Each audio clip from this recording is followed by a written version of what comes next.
इस क्लास में हम कवर करने वाले हैं पेपर 2 इंटरनेशनल इकोनॉमिक्स के इम्पॉर्टेंट क्वेश्चन जो आपके एग्ज़ाम में आने वाले हैं। शॉर्ट क्वेश्चन तो देखते हैं ये कौन कौन से क्वेश्चन हैं। विनिमय दर से आप क्या समझते हैं? विशेष आहरण अधिकार से आप क्या समझते हैं? STR। भुगतान संतुलन से आप क्या समझते हैं? निरपेक्ष लाभ का सिद्धांत क्या है? लियोनतीफ विरोधाभास क्या है? अनुकूलतम प्रशुल्क क्या है? Hello everyone, welcome to MK economics study. I hope you are doing well. आज इस क्लास में हम कवर करने वाले हैं इंटरनेशनल इकोनॉमिक्स के इम्पॉर्टेंट क्वेश्चन। इसके अलावा आगे आने वाले सभी सेमेस्टर की क्लासेस आपको इस प्लेटफॉर्म पे अवेलेबल हो जाएंगी, तो मेक श्योर आप इस चैनल को ज़रूर सब्सक्राइब कर लें। इसके बाकी के क्वेश्चन मैं पार्ट 1 वीडियो में कवर करा चुकी हूँ, जो कि सारे थ्योरीज से रिलेटेड थे। अगर आपने वो वीडियो अभी तक नहीं देखी है तो चैनल पर विजिट करके आप वो वीडियो देख लें। दूसरा, इसमें जो शॉर्ट क्वेश्चन है निरपेक्ष लाभ का सिद्धांत और लियोनतीफ, ये भी मैंने उसमें कवर करा दिए हैं। बाकी के क्वेश्चन को हम करते हैं। हमारा जो 3rd नंबर का क्वेश्चन है, भुगतान संतुलन से आप क्या समझते हैं? ये क्वेश्चन शॉर्ट में भी पूछा जा सकता है और लॉन्ग में भी पूछा जा सकता है। ये हमारा आज का पहला क्वेश्चन, विनिमय दर से आप क्या समझते हैं? दो देशों की मुद्राओं का विनिमय अनुपात यानी कि जो एक्सचेंज रेशियो है वो विनिमय की दर कहलाती है। जिस मूल्य पर एक देश की मुद्रा दूसरे देश की मुद्रा से बदली जाती है उसे विनिमय दर कहते हैं। जब हम एक देश की मुद्रा दूसरे देश की मुद्रा से एक्सचेंज कर रहे हैं तो क्या है, वो विनिमय दर कहलाता है कि किस दर पे हम एक्सचेंज कर रहे हैं। अधिकांश देशों में विनिमय दर को दशमलव के बाद 4 अंकों तक लिखते हैं। उदाहरण के लिए जून 2018 में $1 का मूल्य 67.5228 रुपये था। जैसा कि आप लोग न्यूज़पेपर में भी देखते होंगे, न्यूज़ में भी देखते होंगे कि आज इतने रुपए बराबर इतना डॉलर हो गया। तो वही चीज़ यहाँ पे बोली जा रही है, एक्सचेंज रेट क्या होती है उसकी। किसी भी देश की करेंसी का जो मूल्य है, जो वैल्यू है, वो बाज़ार में उसकी मांग और आपूर्ति पर निर्भर करती है कि जो मार्केट है वहाँ पे उसकी उस करेंसी की डिमांड और जो सप्लाई है वो कैसी है। विनिमय दर के जो प्रकार हैं वो ऐसे हैं। तत्काल विनिमय दर, जिसे हम स्पॉट एक्सचेंज रेट बोलते हैं। अग्रिम विनिमय दर, फॉरवर्ड एक्सचेंज रेट।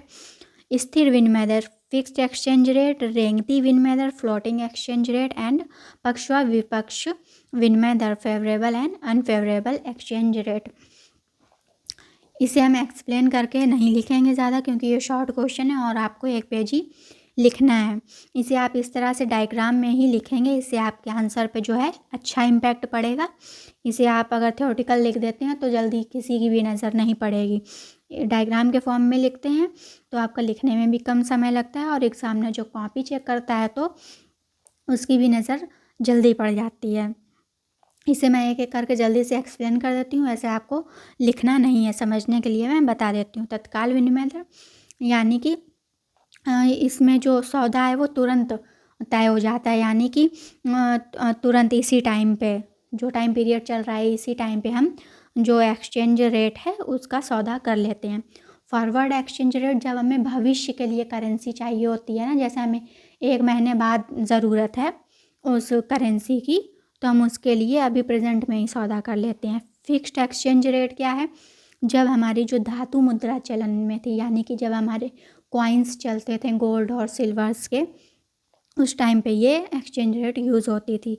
जो रेंगती विनिमय दर है, फ्लोटिंग एक्सचेंज रेट, ये मार्केट में डिमांड और सप्लाई के बेस्ड पे होती है। जो फेवरेबल और अनफेवरेबल है, इसमें जब हम अपने देश की मुद्रा की बात करते हैं, जब हम अपने देश की मुद्रा की चेंज होने की बात कर रहे होते हैं, तो यहाँ पे बढ़ती हुई विनिमय दर जो है वो अनफेवरेबल होती है, यानी कि विपक्ष में होती है। और जब हम दूसरे देश की करेंसी की बात कर रहे होते हैं तो बढ़ती हुई विनिमय दर फेवरेबल होती है। ठीक है, ये मैंने एक्सप्लेन कर दिया, वैसे आपको लिखना नहीं है। ये हमारा 1 पेज का आंसर कंप्लीट होता है, आपको इतना ही लिखना है। सेकंड क्वेश्चन है हमारा, विशेष आहरण अधिकार से आप क्या समझते हैं? What do you understand by special drawing right, यानी कि STR। STR क्या है? यह अंतर्राष्ट्रीय मुद्रा कोष जो इंटरनेशनल मॉनेटरी फंड है हमारा, कि एक अंतर्राष्ट्रीय आरक्षित संपत्ति है। आरक्षित संपत्ति यानी कि सिंपल लैंग्वेज में मैं आपको समझाऊं तो यह IMF की एक मुद्रा है, करेंसी है।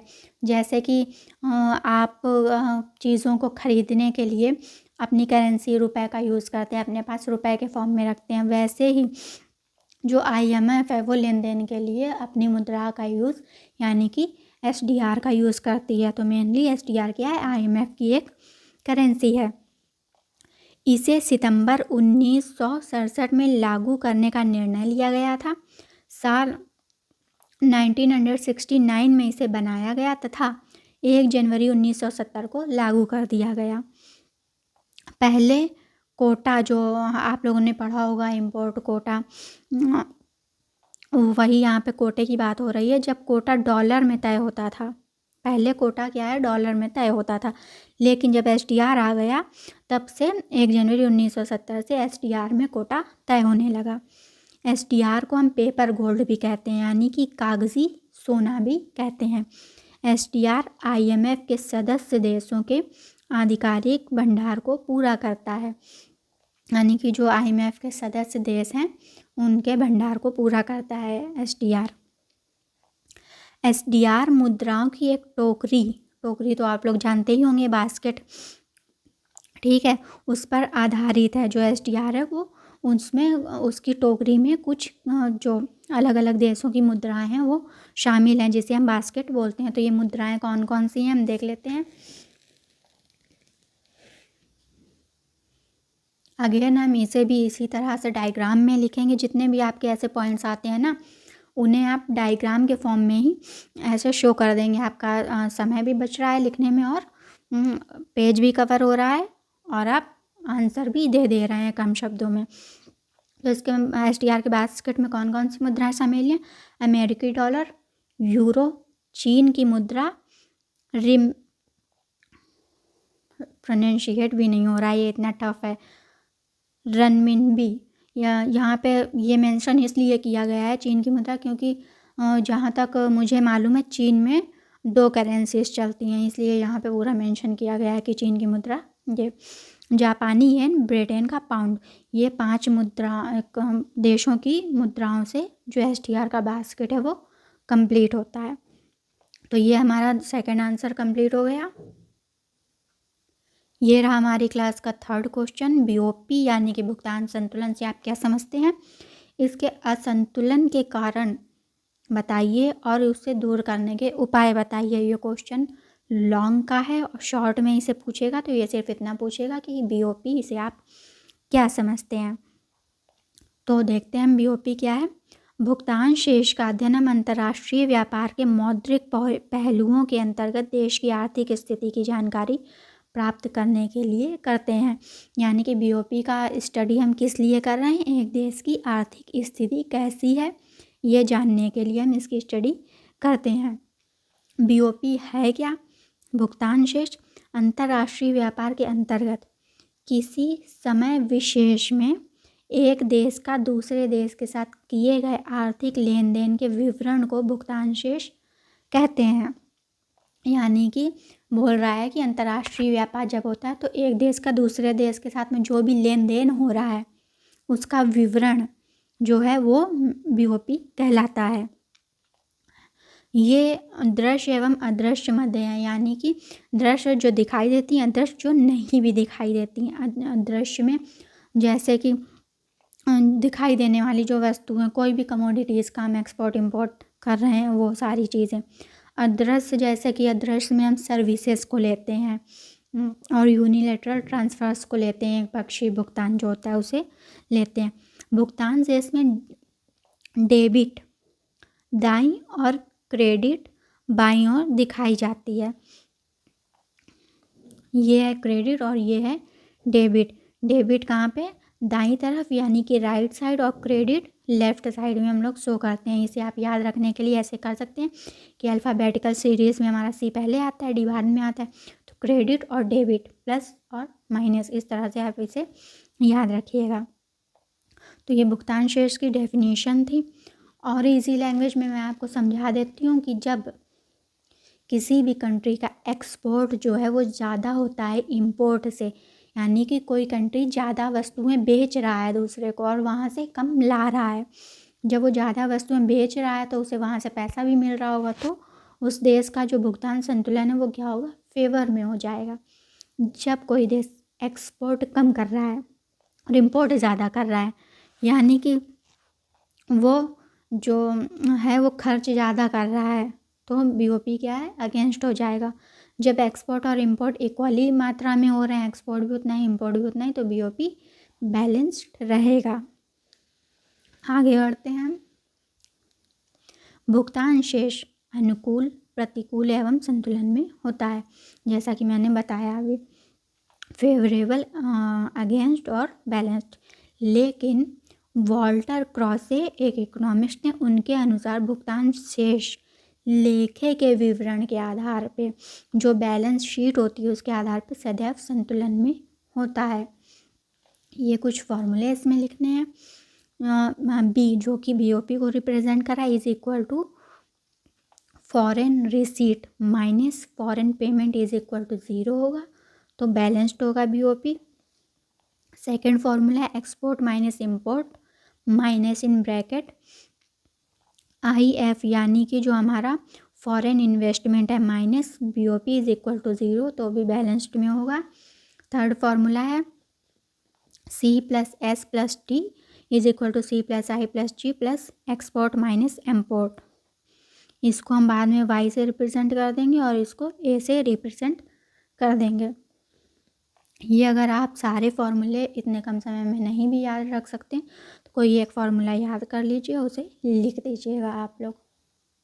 जो हमारा बीओपी है, बैलेंस ऑफ पेमेंट, उसके 4 घटक होते हैं, चालू खाता, पूंजी खाता यानी कि करंट अकाउंट, कैपिटल अकाउंट, सरकारी व्यवस्थापन खाता और अशुद्धि एवं भूल चूक खाता।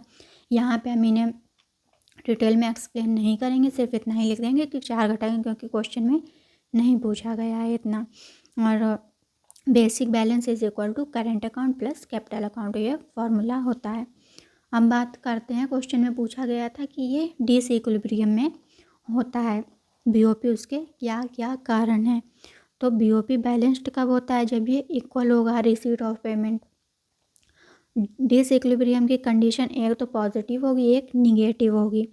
पॉजिटिव क्या है, जब जो फॉरेन रिसीट है माइनस फॉरेन पेमेंट वो ग्रेटर देन 1 होगी तो फेवर में होगी। ये भी डिसइक्विलिब्रियम की कंडीशन है, बट ये फेवर में है, तो यहाँ पे हमें ये तो दिखा देना है, लेकिन मेनली जो हमें एक्सप्लेन करना है वो निगेटिव वाला पॉइंट करना है, जो अनफेवरेबल है वहाँ, यहाँ पे मेनली इसी की बात की जा रही है। भुगतान शेष के प्रतिकूल या घाटे में होने के अनेक कारण हैं।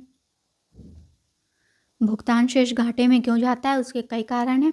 सबसे पहला कारण है डेवलपमेंट प्रोग्राम या विकास कार्यक्रम। वर्तमान समय में विकासशील देशों में अर्थव्यवस्था के विभिन्न क्षेत्रों में विकास कार्यक्रम चल रहे हैं। इन विकास कार्यक्रमों के लिए इन्हें कच्चे माल, तकनीकी ज्ञान, पूंजी, सामान का आयात करना पड़ता है और प्राथमिक उत्पादन निर्यात करना पड़ता है। निर्यात की अपेक्षा आयात अधिक होता है, जिससे बीओपी असंतुलन में होता है। यहाँ मैं आपको और भी अच्छे से क्लियर कर सकती हूँ, लेकिन चूँकि यहाँ पे सिर्फ आंसर प्रोवाइड कर रही हूँ मैं और जल्दी से जल्दी आपको आंसर प्रोवाइड करने की कोशिश कर रही हूँ कि आप एग्ज़ाम में लिख लें, इसलिए मैं बहुत ही ज़्यादा डीपली नहीं जा रही हूँ। सेकंड जो हमारा पॉइंट है वो है इनकम इफेक्ट। यदि देश की राष्ट्रीय आय में वृद्धि होगी तो उपभोग भी बढ़ेगा, उपभोग बढ़ेगा तो आयात भी बढ़ेगा, परिणाम स्वरूप बीओपी घाटे में चला जाएगा। थर्ड पॉइंट है प्राइस इफेक्ट के कारण जो है बीओपी जो है वो डिसइक्विलिब्रियम या फिर घाटे में जाता है। प्राइस इफेक्ट या फिर इन्फ्लेशन, जब देश में स्फीति आती है, स्फीति यानी कि मेनली महंगाई आती है, तो जो निर्यात की कीमत है वो बढ़ जाती है, परिणाम स्वरूप निर्यात कम हो जाता है, निर्यात कम हो जाता है, साथ ही आयात की मांग बढ़ जाती है। इस प्रकार निर्यात की कीमतों में बढ़ने से निर्यात कम होने लगता है और आयात बढ़ने का परिणाम यह होता है कि बीओपी घाटा हो जाता है। चक्रीय उतार चढ़ाव, साइक्लिकल फ्लक्चुएशन, व्यवसाय में चक्रीय उतार चढ़ाव आने से भी बीओपी असंतुलित होता है। जब देश में मंदी होती है तो दूसरे देशों के साथ निर्यात और आयात की मात्राओं में तीव्र गिरावट आती है, परंतु घरेलू उत्पादन में कमी से आयातों की तुलना में निर्यातों में बहुत अधिक कमी हो जाती है, जिससे बीओपी प्रतिकूल हो जाता है। फिफ्थ पॉइंट है डिमॉन्स्ट्रेशन इफेक्ट या फिर प्रदर्शन प्रभाव। आपने मैक्रो इकोनॉमिक्स में इसे पढ़ा होगा, ये ड्यूशन बेरी ने दिया था। डिमॉन्स्ट्रेशन इफेक्ट यानी कि प्रदर्शन प्रभाव, लोगों को आदत पड़ जाती प्रदर्शन करने की कि मैंने इतना लग्जरियस गुड इंपोर्ट किया या फिर कंज्यूम कर रहा हूँ मैं, मेनली ये है। प्रदर्शन प्रभाव से पीड़ित होने के कारण लोग क्या करते हैं, इंपोर्ट ज़्यादा करते हैं। इंपोर्ट ज़्यादा करते हैं तो निर्यात की अपेक्षा आयात अधिक हो जाता है। परिणाम स्वरूप क्या होता है, जो बीओपी है वो अगेंस्ट हो जाता है, प्रतिकूल होता है। जनसंख्या में वृद्धि के कारण भी बीओपी घाटे में जाता है। क्यों? जब पॉपुलेशन बढ़ती है तो उसकी आवश्यकताएं भी बढ़ती हैं, वो ज़्यादा चीज़ें कंज्यूम करते हैं, जिससे वो इम्पोर्ट भी ज़्यादा करते हैं। इम्पोर्ट ज़्यादा करते हैं तो हमारे जो निर्यात हैं वो कम हो जाते हैं, उसकी तुलना में और बीओपी अगेंस्ट हो जाता है। विनिमय दर में परिवर्तन। घरेलू करेंसी के ओवर वैल्यूएशन से बीओपी में घाटा होता है। घरेलू करेंसी के अधिमूल्यन से विदेशी वस्तुएं सस्ती और विदेशों में निर्यात महंगी हो जाती हैं। परिणाम स्वरूप अधिक आयात एवं कम निर्यात होने के कारण पूंजी का बाह्य प्रवाह होता है और बीओपी घाटे में हो जाता है। तो बीओपी घाटे में जाता है, इसके क्या क्या कारण है? विनिमय दर में परिवर्तन, जनसंख्या में वृद्धि, डिमॉन्स्ट्रेशन इफेक्ट, चक्रीय उतार चढ़ाव, डेवलपमेंट प्रोग्राम, इनकम इफेक्ट और प्राइस इफेक्ट या फिर इन्फ्लेशन। अगर आपके पास कम टाइम हो, आप इतना नहीं एक्सप्लेन कर पा रहे हैं, तो अगेन जैसे मैंने पिछले आंसर में डायग्राम के फॉर्म में पॉइंट्स को फ्रेम कर दिया था ना, वैसे ही आप यहाँ भी कर सकते हैं कि आप सेंटर पे लिख देंगे कि डिसइक्विलिब्रियम में होने के कारण बीओपी के, और आसपास उसके सारे पॉइंट्स लिख देंगे जितने भी हैं, अगर आप नहीं एक्सप्लेन कर पा रहे हैं तो। हमने देखा कि बीओपी डिसइक्विलिब्रियम या फिर घाटे में क्यों होता है, उसके रीजंस पढ़ लिए। अब उसे करेक्ट कैसे किया जा सकता है, इसके दो उपाय हैं, मौद्रिक और अमौद्रिक उपाय। मॉनेटरी मेजर्स जो हैं, भुगतान संतुलन के घाटा युक्त असाम्य को ठीक करने के लिए आयातों में कमी करने तथा निर्यातों को बढ़ाने हेतु मौद्रिक उपाय उल्लेखनीय है। मौद्रिक उपाय फर्स्ट क्या है हमारा, मनी डिफ्लेशन या फिर मुद्रा संकुचन। मुद्रा संकुचन के फलस्वरूप मुद्रा की मात्रा में कमी होती है, जिसके कारण साधन व अन्य साधन की कीमतें कम हो जाती हैं, जिसके फलस्वरूप उत्पादन लागत, इस प्रकार वस्तु की कीमतें गिर जाती हैं, जिसके फलस्वरूप विदेशों में इस देश की वस्तुएं सस्ती हो जाती हैं और निर्यात में वृद्धि हो जाएगी। इस प्रकार एक देश शाख नीति अपनाते हुए बीओपी असाम्य को दूर कर सकता है। नेक्स्ट पॉइंट है हमारा डिवैल्यूएशन। डिवैल्यूएशन करके हम क्या है, बीओपी घाटे को ठीक कर सकते हैं। पहले मैं आपको ये समझा देती हूँ कि डिवैल्यूएशन और ओवर वैल्यूएशन क्या होता है, फिर मैं एक्सप्लेन।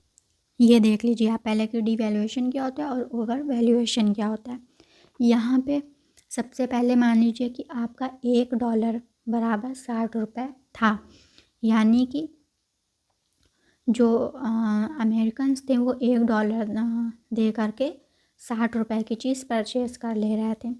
लेकिन जब डिवैल्यूएशन होता है तो $1 बराबर 65 रुपये हो गया, यहाँ से 5 रुपये बढ़ गया। तो ये क्या है, डिवैल्यूएशन है, जो करेंसी का जो है वो मूल्य ह्रास हो गया। यहाँ पे आपको नंबर्स तो बड़े दिख रहे होंगे, लेकिन हमारी करेंसी की क्या वैल्यू है रुपए की, वो वैल्यू जो है वो कम हो गई। तो हमारी करेंसी की वैल्यू का जो कम होना है वो डिवैल्यूएशन कहलाता है। कैसे, पहले $1 दे करके वो 60 रुपये की चीज़ परचेज़ कर रहे थे, अब $1 दे करके वो 65 रुपये की चीज़ परचेज़ कर ले रहे हैं, इसलिए हमारी करेंसी की क्या है, वैल्यू कम हो गई।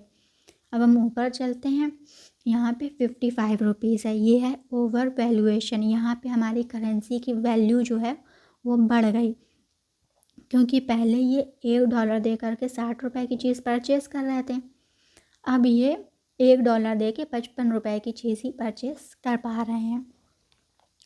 तो आई होप आप लोग को क्लियर हो गया होगा डिवैल्यूएशन और ओवर वैल्यूएशन। अब हम आते हैं वापस पॉइंट पे, डिवैल्यूएशन। ये डिवैल्यूएशन करके हम बीओपी घाटे को दूर कर सकते हैं। कैसे? जब सरकार अपनी करेंसी का अवमूल्यन करती है, यानी कि वैल्यू को कम करती है, तो विदेशी करेंसी की कीमत बढ़ जाती है और आयात को महंगा और निर्यात को सस्ता कर देती है। यानी कि जो हमारे एक्सपोर्ट हैं, चूँकि दूसरे देश का व्यक्ति तो चाहेगा ही कि हम ज़्यादा रुपए की चीज़ $1 में परचेज़ कर लें, तो हमारा क्या है, एक्सपोर्ट बढ़ जाएगा। जब एक्सपोर्ट हमारा बढ़ेगा तो हमें ज़्यादा इनकम जनरेट होगी, तो हमारा बीओपी करेक्ट हो जाएगा। एक्सचेंज डिप्रेशिएशन, विनिमय मूल्य ह्रास। डिवैल्यूएशन और एक्सचेंज डिप्रेशिएशन दोनों सेम ही चीज़ हैं, दोनों में करेंसी की वैल्यू कम हो रही होती है, लेकिन डिवैल्यूएशन हमारी गवर्नमेंट के द्वारा जानबूझ के किया जाता है, वहीं जो डिवैल्यूएशन है वो मार्केट की कंडीशन से ऐसा उसमें अदला बदली होती है कि मार्केट की मांग और पूर्ति के अनुसार ही हमारी जो करेंसी की वैल्यू है वो कम हो जाती है और एक्सपोर्ट बढ़ जाता है, जिससे बीओपी हमारा करेक्ट हो जाता है। नेक्स्ट पॉइंट है हमारा एक्सचेंज कंट्रोल। इससे भी हम बीओपी को फेवर में करते हैं। विनिमय नियंत्रण द्वारा भी सरकार प्रतिकूल बीओपी को ठीक करती है। इस नीति में व्यापारियों द्वारा अर्जित विदेशी मुद्रा सरकार के केंद्रीय बैंक को समर्पित करनी पड़ती है। इसी विदेशी मुद्रा को सरकार लाइसेंसधारी आयातकर्ताओं में वैज्ञानिक रीति से बांट देती है। यही लोग विदेशों से वस्तुओं को आयात कर सकते हैं और बीओपी घाटा समाप्त हो जाता है। यानी कि एक्सचेंज कंट्रोल, जो करेंसी का एक्सचेंज हो रहा है उसे गवर्नमेंट कंट्रोल करती है। कंट्रोल कैसे करती है? जो हमारे जो एक्सपोर्टर्स कंपनीज़ हैं, फर्म्स हैं, वो जो एक्सपोर्ट कर रही हैं, उन्हें जो इनकम जनरेट हो रही है वो हमारी गवर्नमेंट क्या करती है, डायरेक्ट वो इंडस्ट्री से यूज़ नहीं कर सकता है, उसे हमारी गवर्नमेंट रिजर्व बैंक में जमा कर लेती है। फिर लाइसेंसधारी के माध्यम से कुछ लोगों को ही वो टर्म्स एंड कंडीशंस पे वो करेंसी प्रोवाइड करती है, जिससे वो फॉरेन जो कमोडिटीज़ हैं उनका इंपोर्ट कर सकती है। तो इस प्रकार से हर कोई नहीं इंपोर्ट कर सकता है, इंपोर्ट को कंट्रोल कर लिया जाता है, जिससे इंपोर्ट कम होता है और बीओपी घाटा समाप्त हो जाता है। तो बीओपी को करेक्ट करने के हमारे 4 पॉइंट्स थे: money deflation, devaluation, exchange depreciation और एक्सचेंज कंट्रोल। ये मॉनेटरी मेजर्स थे। अगेन इन्हें भी आप डायग्राम के फॉर्म में, अगर एक्सप्लेन नहीं कर पा रहे हैं तो डायग्राम के फॉर्म में लिख देंगे। अब इसके नॉन मॉनेटरी मेजर्स कौन से हैं बीओपी को? टैरिफ और कोटा।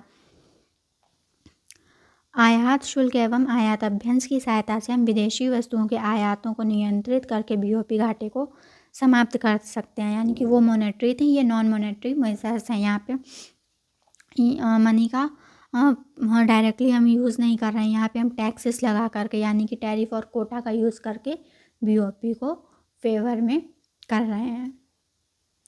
नेक्स्ट पॉइंट है हमारा निर्यात को प्रोत्साहन। बीओपी घाटे को हम और कैसे ठीक कर सकते हैं नॉन मॉनेटरी मेजर से?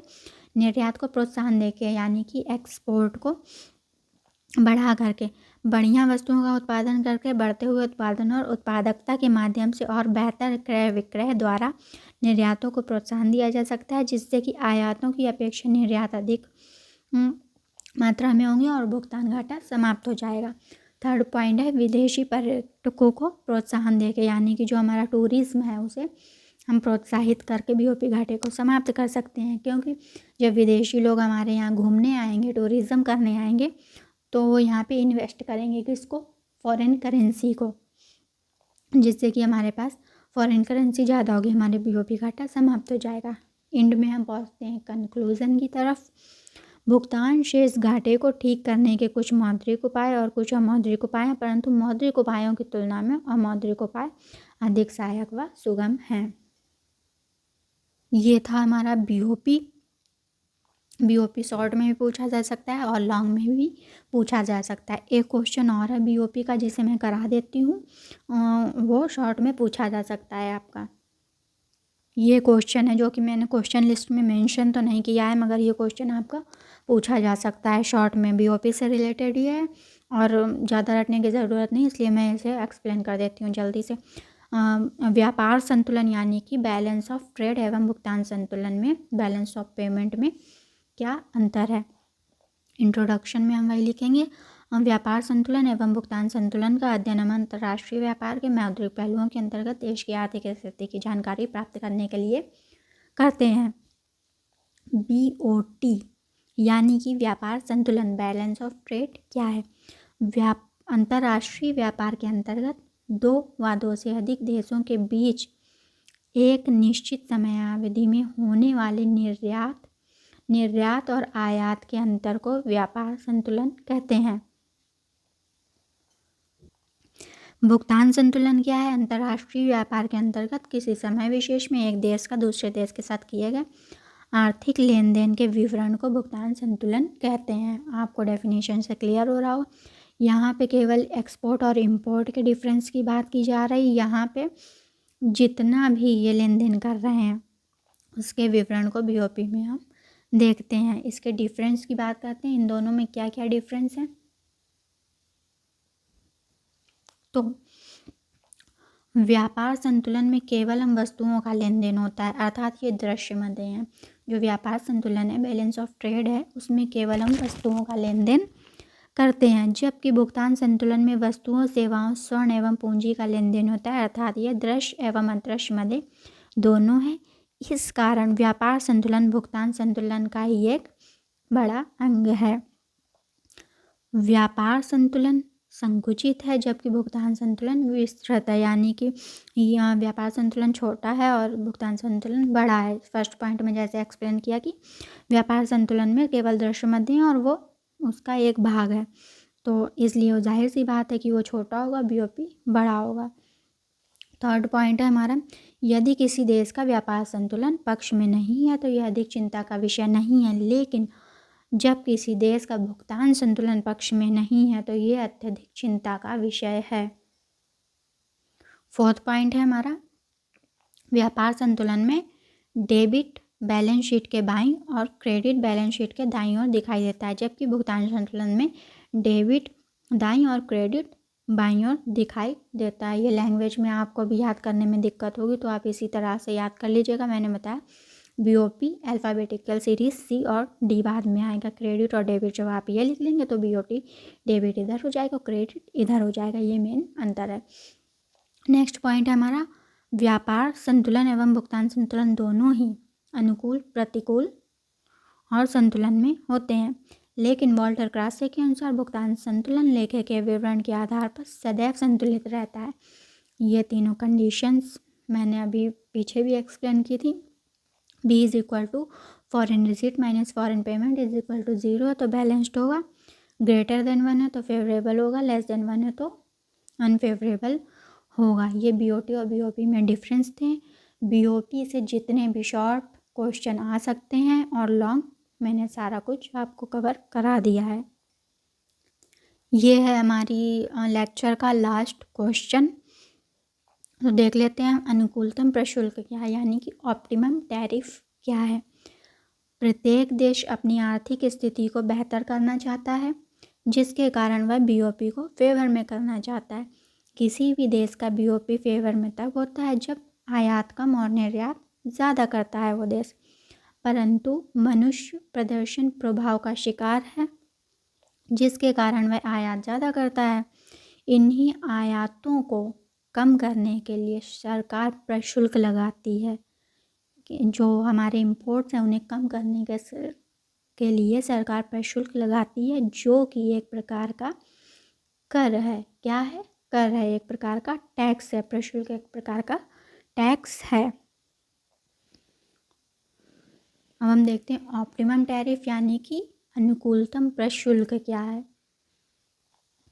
वह प्रशुल्क जिसके लगने से आर्थिक कल्याण में वृद्धि होती है, अनुकूलतम प्रशुल्क कहते हैं। कितना सिंपल सा लाइन में लिखा हुआ है।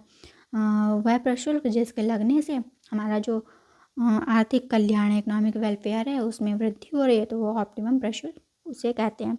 अर्थात वह प्रशुल्क जिसके लगने से अर्थव्यवस्था में धनात्मक प्रभाव अधिक एवं ऋणात्मक प्रभाव कम पड़ते हैं। ये एक फॉर्मूला है TF is equal to 1/E-1, जहाँ पे E इलास्टिसिटी और TF क्या है, ऑप्टिमम टैरिफ रेट है। ये प्रोफेसर किंडलबर्गर ने इष्टतम प्रशुल्क की दर को मापने का एक फॉर्मूला दिया था। अब हम डायग्राम की बात करते हैं। ये एक्स एक्सेस है, ये वाई एक्सेस है और ये हमारे क्या है, ऑफर कर्व्स हैं। अब हम इसे एक्सप्लेन करते हैं, देखते हैं। चित्र में आई इंडिया का ऑफर कर्व है। आई आप देख रहे होंगे, ये वाला जो है ये इंडिया का ऑफर कर्व है। वह ई इंग्लैंड का ऑफर कर्व है। ये जो ई है ये इंग्लैंड के ऑफर कर्व है, ठीक है। परंतु जब इंग्लैंड इंडिया की वाई यानी कि लीलन इंडिया की, ये यहाँ पे इंडिया है और ये इंग्लैंड है। यहाँ पे हमने लीलन शो किया, यहाँ पे क्लॉथ शो किया है।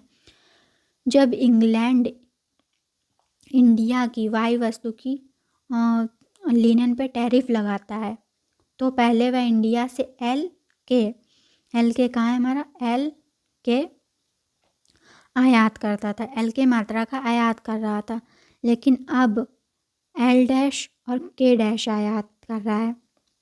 यानी कि जब इंग्लैंड ने इंडिया पे, पहले ये नॉर्मल कंडीशन थी, ये इंडिया का ऑफर कर्व था, ये इंग्लैंड का ऑफर कर्व था, ये टर्म्स ऑफ ट्रेड यहाँ पे डिसाइड हो गई थी। ये इतना जो है इंपोर्ट कर रहा था इंग्लैंड इंडिया का। लेकिन जब इंग्लैंड ने क्या किया, टैरिफ लगा दिया इंडिया पे, तो इंग्लैंड का ऑफर कर्व चेंज हो गया और लेफ़्ट साइड में शिफ्ट हो गया।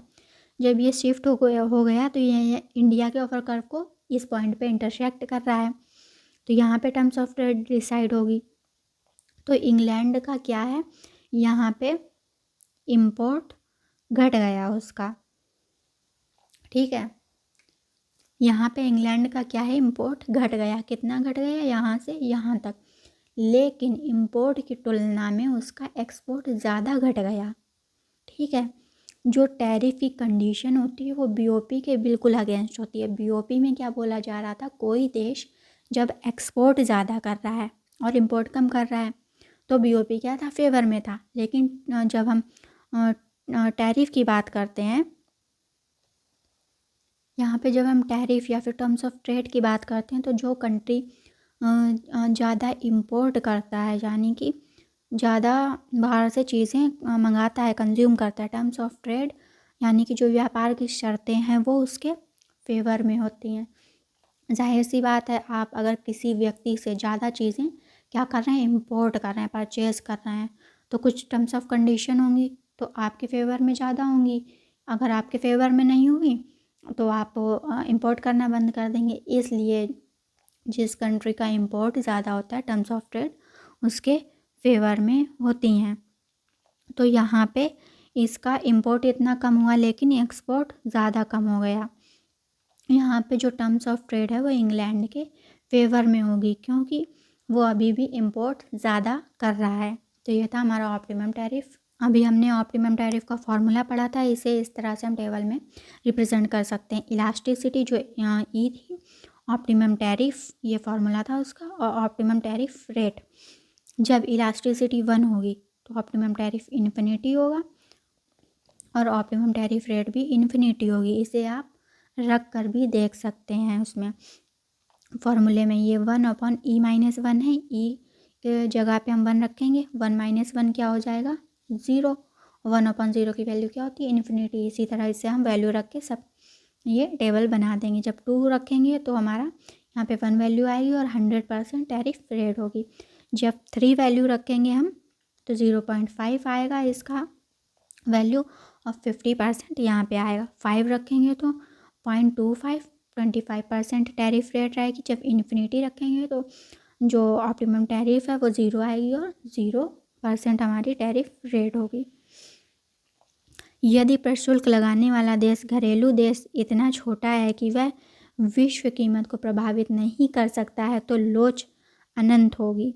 अतः टैरिफ जो हमारी रेट है वो 0, जिसका अर्थ है कि छोटे देश के लिए इष्टतम नीति फ्री ट्रेड है।